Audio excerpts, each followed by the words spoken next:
السلام عليكم ورحمة الله وبركاته. علیکم السلام و رحمت الله و برکاته.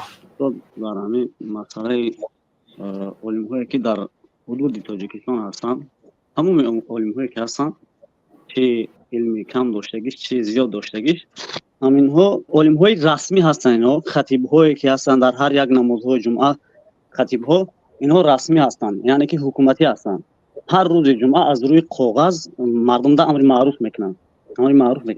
امرهای مقصد رئیس های شهر، رئیس های جماعت کتی امر معروف میکنند از روی فرمان های هوایی ها. در مسئله امام ابو حنیفه صاحب مذهبی که یعنی که در تاجیکستان دم از مذهب حنفی میزنند، همه آنها صاحب مذهب امام ابو حنیفه در دوره خودشان آیا امر پادشاه یا که امر یگم رئیس کتی بر ضد اسلام مثل اینها گپ میزدن، سخنرانی میکردن؟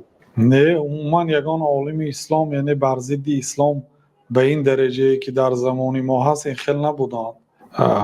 بودن شخصیت هایی که مقصد کم کم به فایده سلطان میل میکردند، کمتر نرم سخن میکردند. اما امام ابو حنیفه باشند قاضیگی را حتی قبول نکردند. قاضی تمام مسلمان های دنیا، یعنی قاضی یک شهر نه، قاضی القضات، قاضی خلافت به تمام دنیا، قاضی کلام یعنی رئیس سود عالی تمام دنیا وظیفه برایشان پیشنهاد شد، قبول نکردم. برای آنکه دو قاضی در دوزخ است. پیامبر صلی الله علیه و سلم گفتند قاضی که حق میداند و طبق حق حکم نمیکند دوزخی است. قاضی که بی علم قاضیگی میکند وی هم دوزخی است، خواه درست حکم کند خواه نادرست، برای اینکه او علم نداره سزاوار نیست. امام ابو حنیفه از ورع، از پرهیزگاریشان و از تقوایشان این وظیفه را قبول نکردم و گفتن که من اهلی قضا نیستم، یعنی من سزاوار این منصب نیستم. گفتن که پاشا گفت که دروغ گفتی. گفتن که انا گفت به شهادت خود شما دروغگو باید قاضی نشود.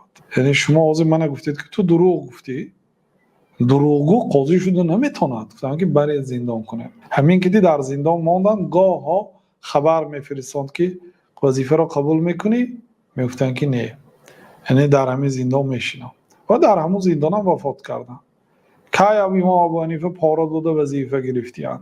کی امام ابو حنیفه این گناهایی که ما کردیم کرده باشن؟ امام ابو حنیفه آدمی پاک بودن. این دعواهای دروغ، روی راست دروغ، یعنی در یگان مسئله ما طبق مذهب امام ابو حنیفه عمل نداریم.